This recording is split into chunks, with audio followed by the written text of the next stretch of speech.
This is the January 24th regular meeting of the Montgomery Independent School District Board of Trustees. I'd like to call the meeting to order. Please join me in the invocation and pledge of allegiance. Heavenly Father, we come to you tonight with gracious hearts, and we ask that you continue to bless our district, protect our children, our teachers, our greatest assets for our town. We ask you to provide wisdom and guidance to this board as we make decisions to support their future. In your Son's holy name, amen. I pledge allegiance to the flag of the United States of America and to the republic for which it stands, one nation, under God, indivisible, with liberty and justice for all. Honor the Texas flag. I pledge allegiance to thee, Texas, one state, under God, one and indivisible.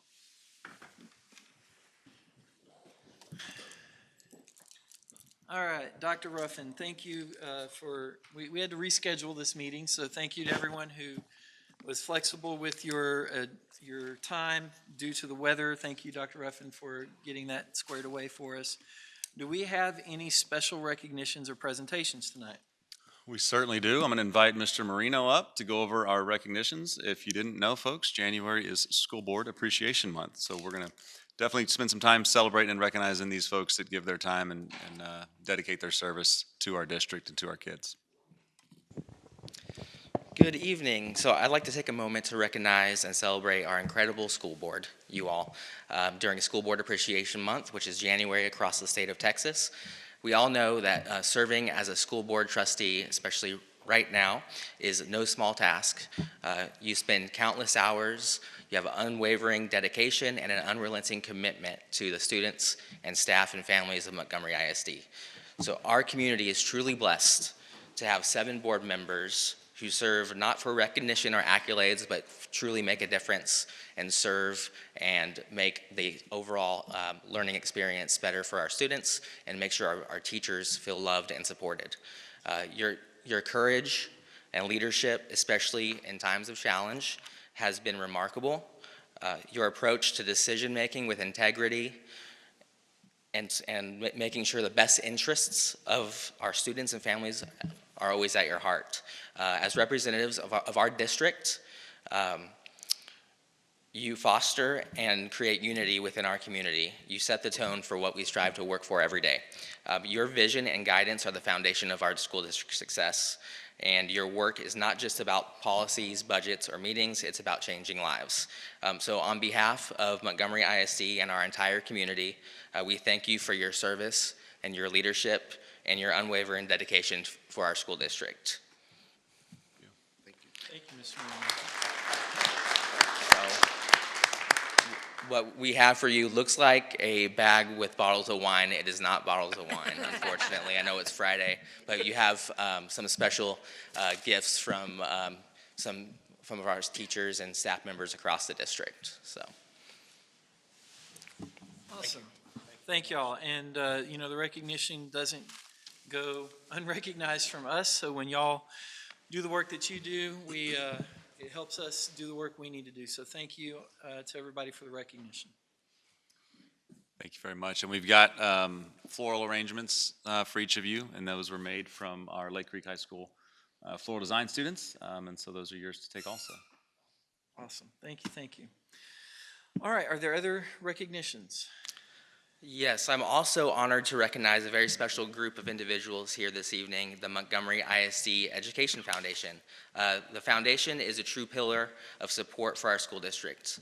This year, in celebration of our centennial year in Montgomery ISD, the foundation is giving an extraordinary $100,000 back to Montgomery ISD. This milestone reflects generosity and a deep commitment to our students, teachers, and schools. So this is truly unprecedented, $100,000 back to our school district. So it's been inspiring to witness the growth of the foundation under the leadership of Tiffany Ortiz and the many dedicated volunteers who are in this room tonight. They're passionate about our schools, our community. They have a vision for what they believe the foundation should be and should strive to, and they are relentless in pursuing that vision. Each year, the foundation, they continue to raise their own personal bar of excellence. Again, it's been incredible to see. They help our district bridge the gap for teachers and students with access to innovative learning materials and opportunities. Whether it's through funding creative classrooms projects or empowering students and teachers to dream big, the foundation ensures that no idea is too bold and that no student is left behind. The work of the MISD Education Foundation is more than about financial contributions. It's about investing in the future of our students and ensuring they have the resources they need to succeed. So on behalf of Montgomery ISD, we want to express our deepest gratitude for Tiffany Ortiz and the countless volunteers who make this foundation a shining example of what can be accomplished when we come together for a common purpose. Also, I was asked to give a plug for the spring soiree, which is March 22nd at Margaritaville. How do you get tickets, Tiffany, on the website? Okay, so the reason that the foundation can support our students and our teachers is because of these events, so we encourage everyone who is able to attend and support the foundation. But with that, I'd like to invite them all to come up with the big check to take a photo with the board.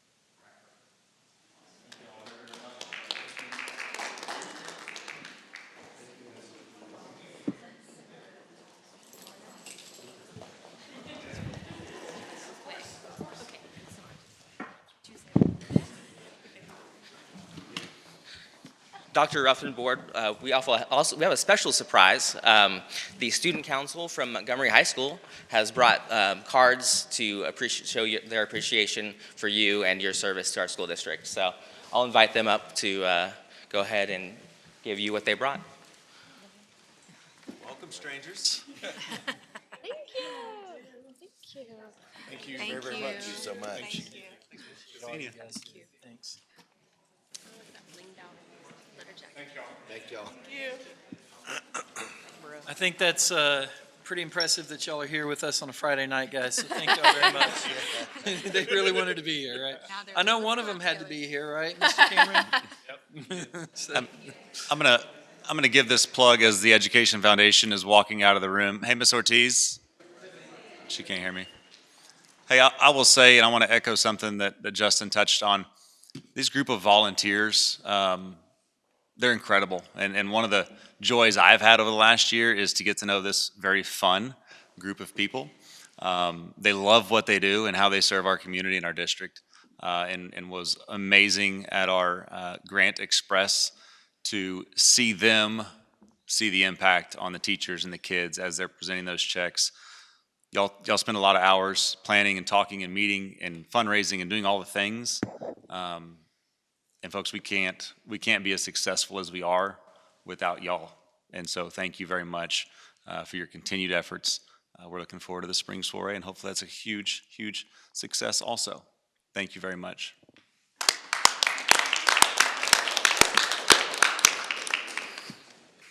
all right, no other special recognitions, correct? That's it. All right, ladies and gentlemen, we do have a registered public comment tonight. I will first kind of review the instructions for public comment, and then we'll proceed. Thank you for registering to speak with the board this evening. So that we can work through this in a timely fashion, we will be allowing 3 minutes for comments. As you can see, we really have a limited number of instances in which we can respond to public comments. The board may not take any votes or actions based upon public comment tonight. So please understand that those are the parameters we're working with. Please keep your comments respectful, focused on the topic that you've registered to speak on, and also limiting in nature for people's names. If at all possible, we'll proceed under those parameters. So now I'd like to call Ms. Jenny Drude of Montgomery, Texas, to the podium to speak about concerns about hate speech. Good evening. I would first like to tell you a story about my experience at Montgomery High School. When I was a senior, I was an office aide to one of our assistant principals.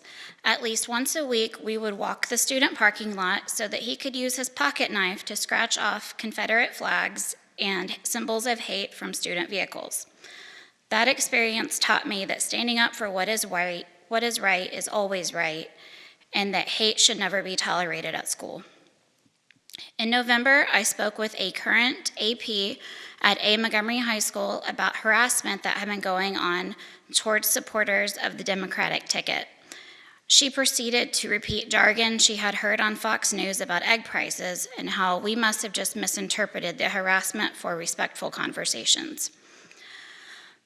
Today, I learned that multiple students have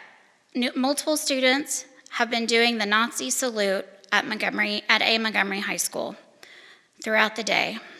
While I know they observed it from behind our presidential seal on national television, I would like to make it crystal clear that our family believes the Holocaust was a terrible part of history, and doing the Nazi salute is unacceptable. I think it is important for Montgomery ISD to make a public statement on this issue and where they stand when it comes to hateful rhetoric and public displays of racism. While I understand Montgomery ISD cannot be expected to reparent every student who lives in a home where this is acceptable, you can make it clear that hate and Nazism will not be tolerated at Montgomery ISD. Elie Wiesel, a Holocaust survivor and author, said, "We must always take sides. Neutrality helps the oppressor, never the victim, and silence encourages the tormentor, never the tormented." Thank you. Thank you, Ms. Drude. Board members, moving on, there are no other additional public comments. We will move now to consent agenda. Is there a board member who wishes to pull an item from consent agenda? Hearing none, does consent agenda, is there a motion to approve consent agenda? I'll make a motion to approve the consent agenda as written. Thank you, Mr. Robb. Is there a second? I'll second. Thank you, Mr. Nguyen. All those in favor? Aye. Opposed? Abstained? Consent agenda carries. Thank you. Action item 6A, consider approval of our investment policy.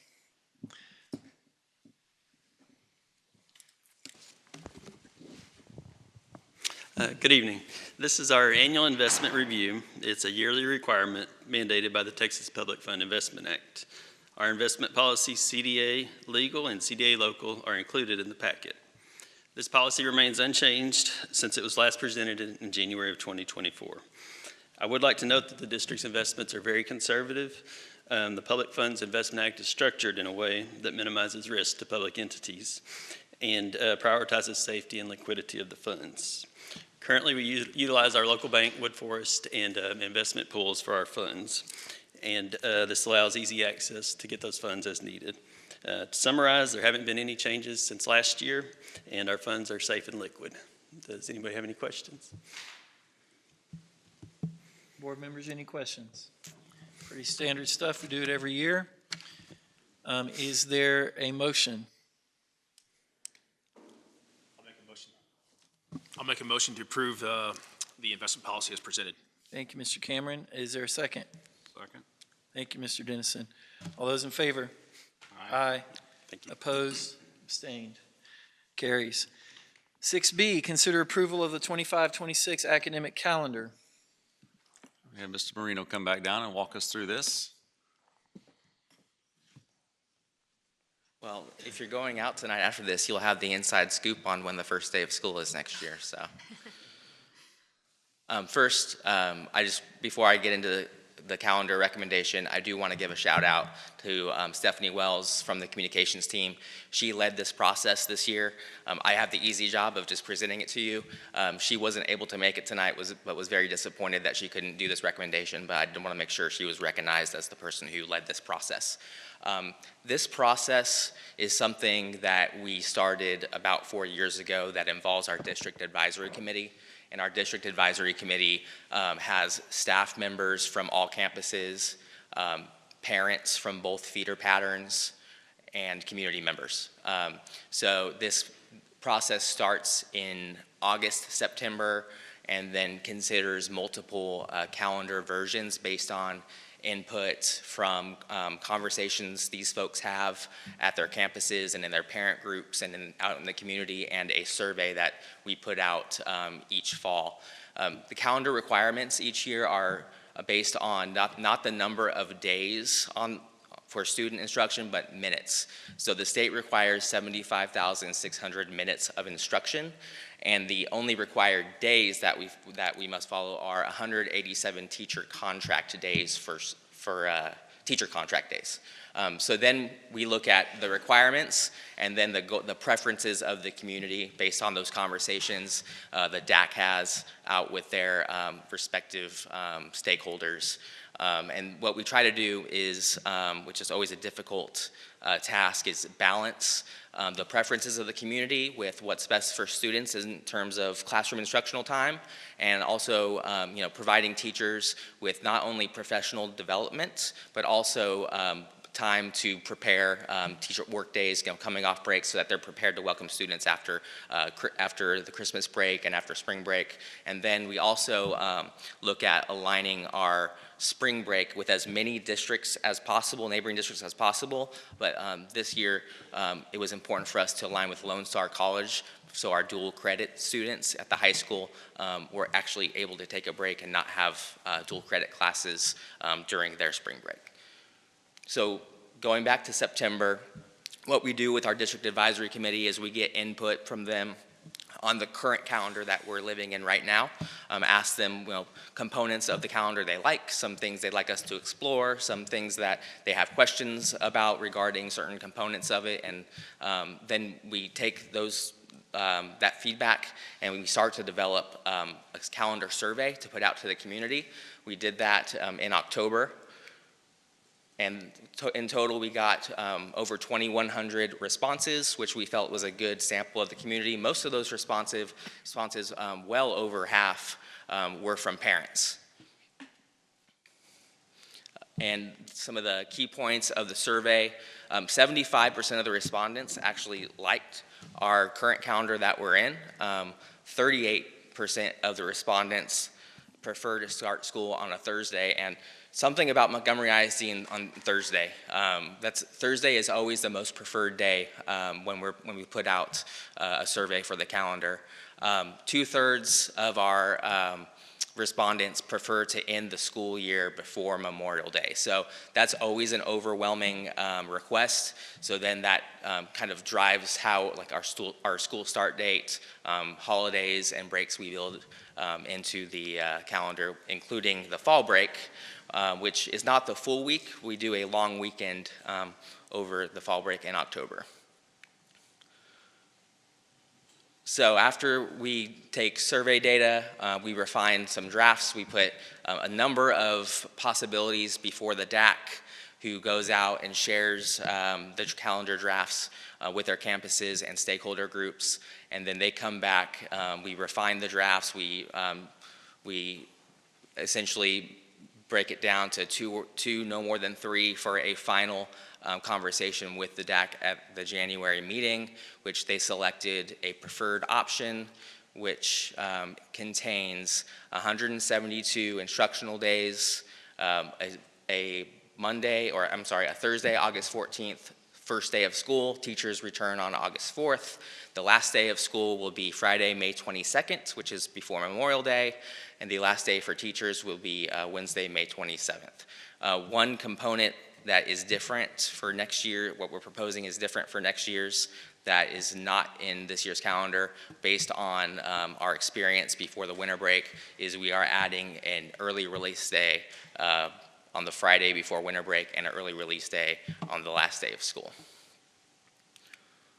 So this is the calendar that we are recommending for approval. Board members, are there any questions? Mr. Marino, do you and the DAC believe this matches as best as we can, matches the survey results that we received? We've done all our due diligence. Yes, sir. And this calendar most closely reflects our current year's calendar. I want to add some more information around the early release days. So we looked at incorporating 2 early release days ahead of the winter break and ahead of summer. Problem is, as we reduce instructional minutes, we're shrinking that padding that we have in our instructional minutes. So for example, the 2 days that we just were out for the winter weather, we have a bank of minutes that we're okay right now because they're there. If we added the second early release day, we really got to a place where we weren't very comfortable with the number of minutes we'd have banked. And if something like this were to happen in the fall or in the wintertime, and then we have another flood incident in the springtime, we very well might be looking at having to make up a day or add minutes to our day in the middle, right there at the end of the school year. So we felt adding those early release days there provided some of the relief that we were hoping to receive. We also have discussed the flexibility on that May 27th day, which is that second professional development day after school is already out. You probably don't have to be in education for a very long time to think about, okay, what all can be happening the second staff development day after summer? Not much. But people are ready to get summer going.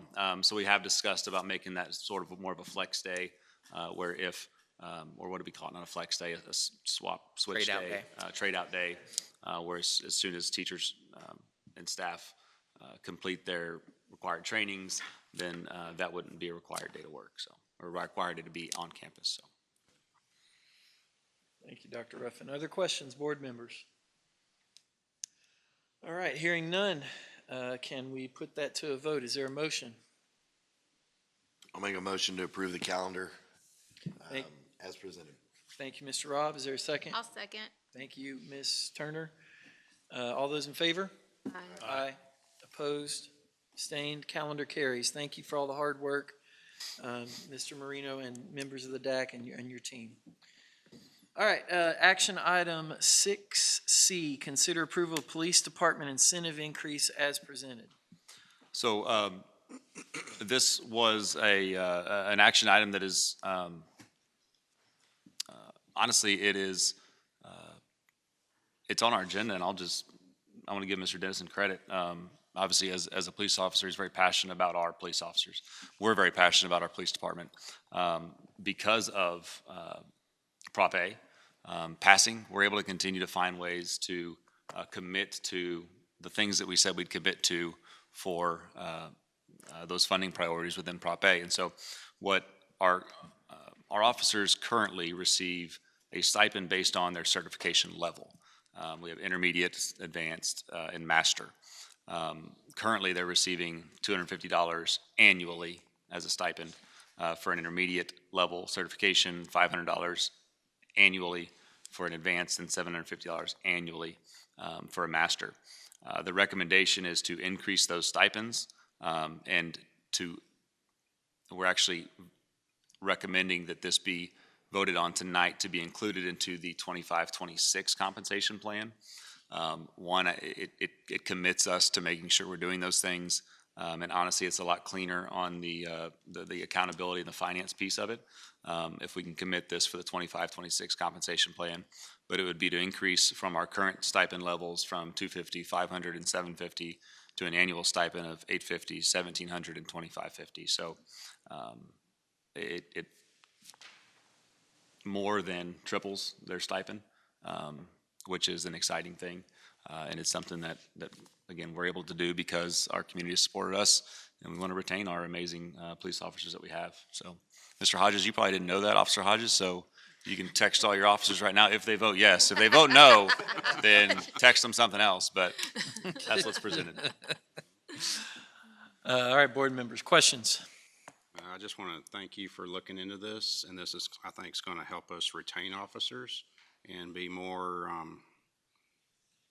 so we can, for new officers to come here to see. All right, any other questions, comments? I just want to say it's been impressive how our police department has developed and strengthened over the last 5 years. And I do think this is another way to continue what we've got going. and keep good officers that we have and gain more in the future. They are pretty amazing, so. Ditto. All right. Is there a motion? Mr. Dennison, would you like to make the I will motion? make the motion. I'll make a motion to approve the police department incentive as presented. Thank you, Mr. Dennison. Is there a second? I'll second. Thank you, Ms. Turner. All those in favor? All right. Aye. Opposed? Abstained? Motion carries unanimously. Thank you, and thank you to our police officers for all y'all do. All right. Action item 6D, consider approval of purchase over $50,000 for marquees at MES MJH. Mr. Mansfield. Yes, sir. Thank you, Mr. President, trustees, and Dr. Ruffin. This item is, as you know, a couple of our marquees are out right now, MES being one of them, and MJHS are ones that we need to replace. MES, we went out and got some bids on and ended up picking Universal Signs for that one. Came in at a pretty good price. That was under $50,000 with the adding of MJHS, and went out for bid on that. We did get two bids. The lowest bid and we think the best value came from Universal Signs. With those two combined during this fiscal year, that put us over $50,000 for marquees using that specific vendor. So we're coming to you tonight for ask for approval for those two items. As far as the marquees go, we're going to a standard 4x8 specific pixel color that matches a lot of our other campuses. We do have some other work to do. You'll see at a couple of the triplets. They're out. That is part of the package E as well. So that'll leave us, I think, with just two campuses that have the older marquees, Keenan and Oak Hill, and then the two high schools do have color marquees. So we are asking for action tonight, but we do feel like that Universal Signs gives us the best value for the amount listed on the agenda item. Thank you, Mr. Mansfield. Board members, are any questions? Would this be done over the summer, or? It'll be done as soon as we can get them in. So MES, we're waiting on delivery. That should be coming next week. Some weather threw into that. Lone Star, which wasn't part of it, was a donated item, is in the process of being installed. It's taken longer than we thought, but it will be as soon as it comes in. They have to build the frame for it, they'll install, program it, and put it in. So we'll just wait on the delivery of it, and it does not interrupt anything on campus. It can be done outside of the campus activities. You mentioned that Lone Star's being donated. Can you elaborate there? So Gullo donated, and with an agreement we had come up with, and put their advertisement on it. They donated that sign to Lone Star specifically. Is that something that we should look at in the future for the other schools, as well as getting a sponsor or somebody to donate those as well? I think we're more than open to do that. They approached us. They have approached us about some other ones as well. One of them being Keenan and Oak Hills, but specifically Oak Hills. But that's something that I think that we would certainly consider. The PTO was ready to, I think, pay for the Lone Star one, so they have that money to spend on other things now. Yes, sir. Board members, any other questions? Hearing none, is there a motion? I'll make a motion to approve the purchase of over $50,000 for marquees at Montgomery Elementary and Montgomery Junior High with bond funds. Thank you, Ms. Turner. Second? I'll second. Thank you, Mr. Cameron. All those in favor? Aye. Aye. Opposed? Abstained? Marquees carry. Thank you, Mr. Mansfield. But you're not done yet. Item 6E, testing and balancing services, over $50,000 for MHS and the athletic complex. So this item is a testing and balance. I brought testing and balancing and commissioning to you guys before. This is specific to the MHS project. The MHS project in the renovations, we're installing new boilers, exhaust fans, several items that are very mechanical and technologically advanced. And so on the field house part of this, that's for the new HVAC system that's going to go in the addition there. So just with testing and balancing is something that's recommended and needed to make sure that these systems, which are pretty complex now, technology-wise, and the amount of square footage, you put an AC system in your house, and one room is warmer than the other, just in that tiny house. Imagine a high school that we're trying to test and balance and make sure that everything's functioning good. Additionally, when we do this new construction and new installation, there's a certain point that it gets to with the installation that the installers put it at. But when you have something this expensive and complex, we want to make sure that it is running as efficiently as possible. And this is strongly recommended to do to where these systems are. And it's also under warranty during this time. So if there's big problems that they find through this testing, we nail it down during the warranty period. And it's for LTY will actually be doing the managing of this, and it's for $98,706,000. Thank you, Mr. Mansfield. Board members, any questions on this? We have reviewed testing and balancing stuff before, so pretty straightforward. Any questions? Hearing none, is there a motion? I'll make a motion to approve the purchase over $50,000 for testing and balancing. Thank you, Mr. Robb. Is there a second? I'll second. Thank you, Ms. Ivy. All those in favor? Aye. Opposed, abstained, testing and balancing carries. Consider approval of a purchase over $50,000 for vehicles as presented. So we came to you guys, I believe it was in July, with a proposal for vehicles. All those vehicles have come in through that proposal, and you guys actually did approve at that time the purchasing of the two vehicles we have here tonight. Going back and doing some more digging on these specific two items.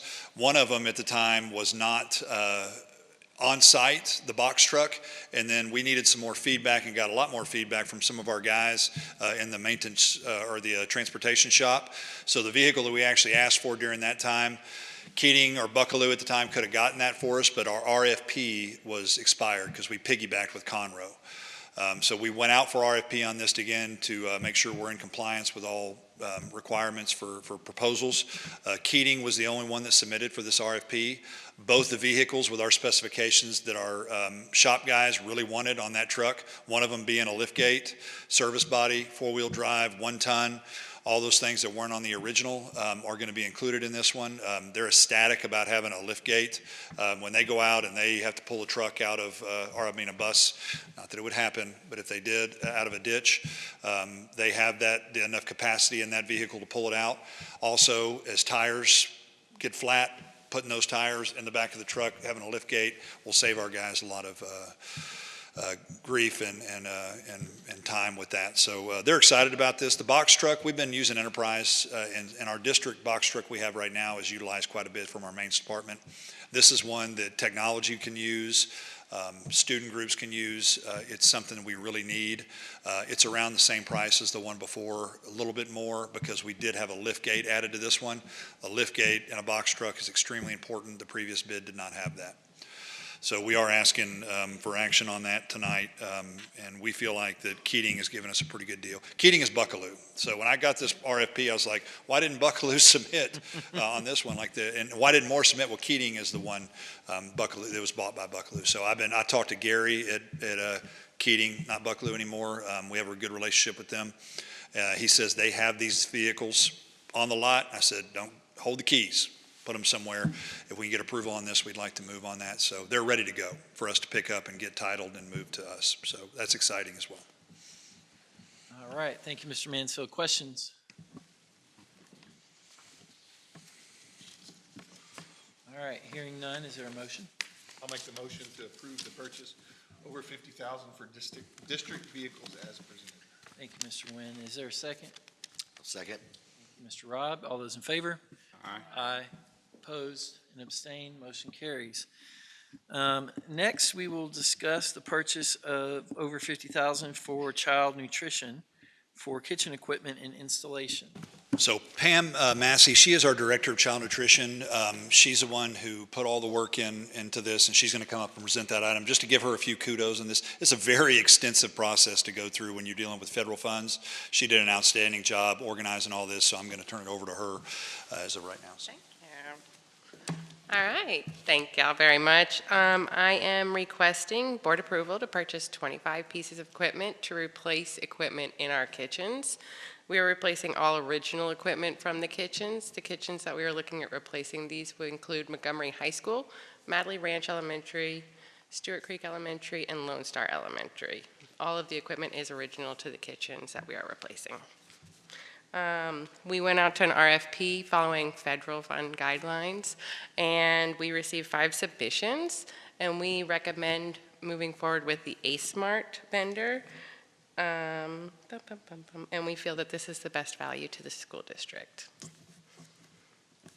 All Do you have any right, questions? board members, any questions? Ms. Massey, I have, go ahead, Mr. Nguyen. What are we doing with that used equipment? Yes, sir. The used equipment, we will pull into our, we will pull it in and auction off any equipment that is still working, and we'll auction that off, or we will recycle the stainless for funds. All right. I'm sorry, I lost my train of thought. That's there. okay. Sorry, Mr. Nguyen. My question was, what is the capacity? What does this build for us? Do our kids get anything special, different at lunch because of these purchases? So this will enable us, so this is replacing equipment we already have with the same pieces of equipment. We're not looking to upgrade or change any of our processes based off of this. This is to reduce downtime and improve our food safety and just make the kitchens more efficient. Yeah, especially with that being kind of original equipment, very important to do that from time to time. Yes, sir. And the last thing is just to make a comment. We usually run a pretty healthy fund balance in your area, and so we have the money to do this, Yes. correct? Yes, this is all through child nutrition funds, and it is part of our excess net cash plan that we developed last year that was approved through TDA, and these excess funds are due to COVID flexibilities that we had and when we were serving during COVID. All right, are there any other questions? One last one. What kind of life expectancy? Most of these pieces of equipment have between 10 and 15 years of life expectancy. All right, any other questions? Hearing none, then let's put it to a motion. To consider approval of a purchase of over $50,000 for the Child Nutrition Department for kitchen equipment installation. Thank you, Ms. Cameron. Second? Second. Mr. Nguyen, thank you. All those in favor? Aye. Aye. Opposed, abstained, that motion carries. Thank you. And thank you, Ms. Massey, and thank you for all you do. I've always said that our child nutrition is the best meal in town, so thank you. Action item 6H, consider approval of an easement agreement with Entergy. All right, so we are asking for the board authorize an electrical utility easement with Energy related to 20.06 acre tract described under the document that's in your packet. And in that, the reason why we're doing this is Gulf Shores, or it's Gulf States Utilities, had this easement a long time ago, never filed it with the county. So Energy acquired Gulf States. They just need to get things right paperwork-wise with the county. In the process of doing that, they would like to put this easement underneath their name, and it's right in front of Madeley Ranch. It leads up to, there's a couple overhead lines, and it leads into the building as well. I did ask the landman that was contacting us about this and working on behalf of Energy, is there any work planned on that that's going to interrupt school activities? He said he doesn't anticipate or does not have anything planned right now from Energy on that that will interrupt activities. And that easement was already there anyway and in existence, but they are giving us $13,365 for the purchase of this that will go directly into the operational. I'm just kidding, Ben, it's not. It's going to go into the general fund. So we are asking for action on that tonight, and I'll certainly take any questions. Board members? No questions. All right, seems like pretty straightforward. Is there a motion? I'll make a motion to approve, a motion to consider the approval of an easement with Energy. Thank you, Mr. Robb. Is there a second? I'll second. Thank you, Mr. Cameron. All those in favor? Aye. Opposed? Abstained? Motion carries. Ladies and gentlemen, as this was a rescheduled meeting, we are now completed with tonight's work, and I will adjourn the meeting. The time is 6:41.